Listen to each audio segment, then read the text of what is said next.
ओम नमो भगवते वासुदेवाय।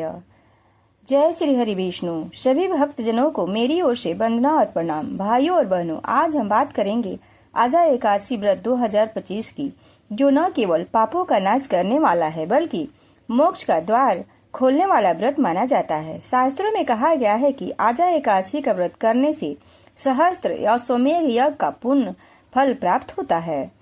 एकादश्याम व्रतम पुण्यम सर्व पापम प्रनाशनम अजा नामनी तू या प्रोक्ताम सर्व यज्ञ फला प्रदा। जो समस्त पापों का नाश करने वाली, अनंत पुण्य प्रदान करने वाली तथा मोक्ष का द्वार खोलने वाली कही गई है। अजा एकादशी का व्रत करने से सहस्त्र अश्वमेध यज्ञ के बराबर पुण्य प्राप्त होता है। अजा एकादशी को मोक्ष का द्वार खोलने वाली मानी जाती है। धार्मिक मान्यता है कि जो भी आजा एकादशी का व्रत नियम और श्रद्धा से करता है उसे सहस्त्र अश्वमेध यज्ञ का फल प्राप्त होता है। तो आइए जानते हैं इस व्रत की तिथि, महत्व, पूजन विधि, कथा और पारण के समय के बारे में तथा पारण कब और किस चीज से किया जाएगा। एकादशी तिथि का आरंभ 18 अगस्त 2025 शाम 5:22 से, एकादशी तिथि का समापन 19 अगस्त 2025 दोपहर 3:32 तक। व्रत का पालन 19 अगस्त 2025 मंगलवार को उदया तिथि के अनुसार किया जाएगा, यानी एकादशी का व्रत मंगलवार को 19 अगस्त को किया जाएगा। वही पारण का समय, व्रत खोलने का समय 20 अगस्त 2025 प्रातः 5:53 से 8:29 तक रहेगा। पारण तुलसी और गंगाजल से किया जाता है। पद्म पुराण और ब्रह्म वैवर्त पुराण में आजा एकादशी का विशेष महत्व बताया गया है। कहा जाता है कि इस दिन व्रत और भगवान विष्णु की पूजा करने से सभी पाप नष्ट हो जाते हैं। जो व्यक्ति इस व्रत का पालन करता है उसे हजारों योगों और दानों का फल मिलता है। यह व्रत पितरों की मुक्ति, पापों की क्षमा और मोक्ष प्रदान करने वाला माना गया है। साथ ही यह व्रत दुख, दारिद्र्य और भय को भी दूर करता है। व्रत का पारण यानी व्रत तोड़ने अगले दिन यानी 20 अगस्त 2025 को प्रातः काल शुभ मुहूर्त में करें। पारण के समय भगवान विष्णु को नैवेद्य अर्पित करें, फिर तुलसी और गंगाजल जल से भगवान विष्णु को अर्पित करें और इसे से अपना व्रत तोड़ें। इससे व्रत का पूर्ण फल मिलता है और व्रत पूर्ण होता है। अगर यह वीडियो पसंद आए तो चैनल को सब्सक्राइब और वीडियो को लाइक शेयर अवश्य करें। इस दिन चावल, दाल और तामसिक भोजन से बचे, ब्रह्मचर्य का पालन करें।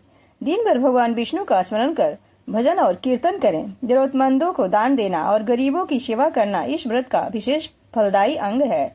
अब जान लेते हैं पूजन विधि। प्रातः काल सूर्योदय से पहले उठकर स्नान करें और संकल्प लें कि मैं भगवान विष्णु की कृपा के लिए आजा एकादशी का व्रत कर रहा हूँ या कर रही हूँ। पूजा स्थान को स्वच्छ करें। भगवान विष्णु की मूर्ति या चित्र स्थापित करें। भगवान को गंगाजल से स्नान कराएं, तिलक करें और तुलसी दल अर्पित करें। दीपक जलाएं, धूप दीप, चंदन, फूल, धान्य और फल अर्पित करें। इस दिन ओम नमो भगवते वासुदेवाय मंत्र का जाप करें। दिन भर व्रत रखें, अन्न और तामसिक भोजन से दूर रहें। रात में जागरण करें और विष्णु भगवान की कथा, भजन और कीर्तन करें। अब जान लेते हैं अजा एकादशी व्रत कथा। अजा एकादशी का व्रत पापों से मुक्ति दिलाने वाला है।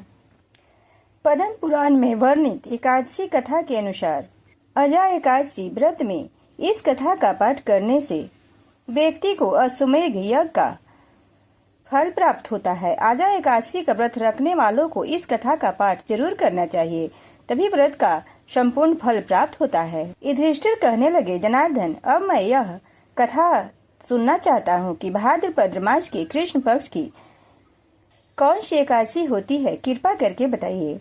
भगवान श्री कृष्ण बोले, राजन, एकचित होकर सुनो। भाद्रपद मास के कृष्ण पक्ष की एकादशी तिथि का नाम अजा एकादशी है। वह सब पापों का नाश करने वाली बताई गई है। जो भगवान ऋषि केश का पूजन करके इसका व्रत करता है उसके सारे पाप नष्ट हो जाते हैं। पूर्व काल में हरिश्चंद्र नामक एक विख्यात चक्रवर्ती राजा हो गए, जो समस्त भूमंडल के स्वामी और सत्य प्रतिज्ञा थे। वे किसी समय किसी कर्म का फल भोग प्राप्त होने पर उन्हें राज्य से भ्रष्ट होना पड़ा। राजा ने अपनी पत्नी और पुत्र को बेच दिया, फिर अपने को भी बेच दिया। पुण्यात्मा होते हुए भी उन्हें चंडाल की दास्ता करनी पड़ी। वे मुर्दों का कफन लिया करते थे। इतने पर भी नृपश्रेष्ठ हरिश्चंद्र सत्य से विचलित नहीं हुए। इस प्रकार चंडाल की दास्ता करते उनके अनेक वर्ष बीत गए। इससे राजा को बड़ी चिंता हुई। वे अत्यंत दुखी होकर सोचने लगे कि क्या करूं, कहाँ जाऊं, कैसे मेरा उद्धार होगा। इस प्रकार चिंता करते हुए वे शोक में डूब गए। राजा को आतुर जानकर कोई मुनि है, महर्षि गौतम ऋषि, वे उनके पास आए। श्रेष्ठ ब्राह्मण्य को आया देख गोप नेत्र उनके चरणों में प्रणाम किया और दोनों हाथ जोड़कर गौतम के सामने खड़ा होकर अपना सारा दुख समाचार कर सुनाया। राजा की बात सुनकर गौतम ऋषि ने कहा, राजन, भादों में कृष्ण पक्ष की अत्यंत कल्याणमयी अजा नाम की एकादशी आ रही है, जो पुण्य प्रदान करने वाली है।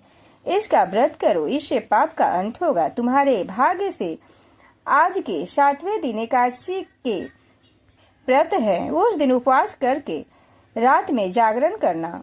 ऐसा कर महर्षि गौतम अंतर ध्यान हो गए। मुनि की बात सुनकर राजा हरिश्चंद्र उस उत्तम व्रत का अनुष्ठान किया। उस व्रत के प्रभाव से राजा के सारे दुख से पार हो गए। उन्हें पत्नी का सान्निधान और पुत्र का जीवन मिला। आकाश में जय जयकार होने लगी। देवलोक से फूलों की वर्षा होने लगी। एकादशी के प्रभाव से राजा ने पुनः राज प्राप्त किया और अंत में वे परिजनों के साथ स्वर्ग लोक को प्राप्त हो गए। राजा युधिष्ठिर, जो मनुष्य ऐसा व्रत करते हैं वे सब पापों से मुक्त होकर स्वर्ग लोक में जाते हैं। इसके पढ़ने और सुनने से अश्वमेध यज्ञ का फल मिलता है। समस्त उपवासों में आजा एकादशी व्रत को रखने वाले व्यक्ति को अपने चित्त, इंद्रियों, आहार और व्यवहार पर संयम रखना होता है।